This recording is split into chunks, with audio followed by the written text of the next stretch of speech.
হুজুর আপনার ফাঁসি হবে।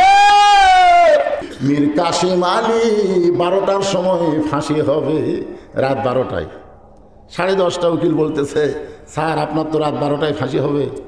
এখন কয়টা বাজে? 10:30। হ্যাঁ, তাহলে এখন 2.5 ঘন্টা আছে।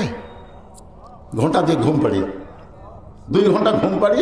যখন 11:30 বাজবে তখন আমার ডাক দিও।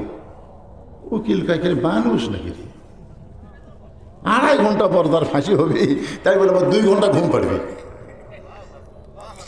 উকিল মনে করছে হয়তো ফাঁসির চিন্তায় পাগলা হয়ে গেছে, এই মনে করে উকিল চলে গেছে। যখন রাত 11:30 বাজে তখন আয়সা দেখে ঘুম পাড়তিছে, লাখের সামনে কি ঘুম। উকিল ডাক দিয়ে বলতে, স্যার আর 8 ঘন্টা। আলহামদুলিল্লাহ, খুব শান্তির ঘুম পারলাম বারে, আজকে তো ঘুম হলো।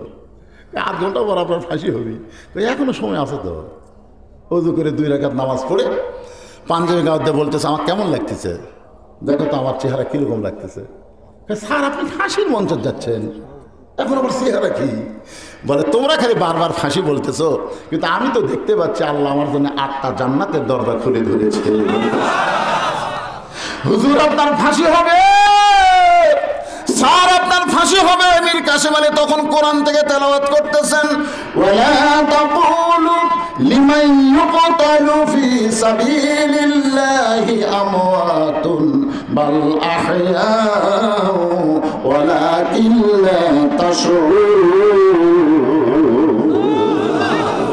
ইন্না সলাতি ওয়া নুসুকি ওয়া মাহইয়ায়া ওয়া মামাতি লিল্লাহি রাব্বিল আলামিন। আমার নামাজ, আমার কুরবানি, আমার বেঁচে থাকা, আমার মরে যাওয়া বলেন কার জন্যে?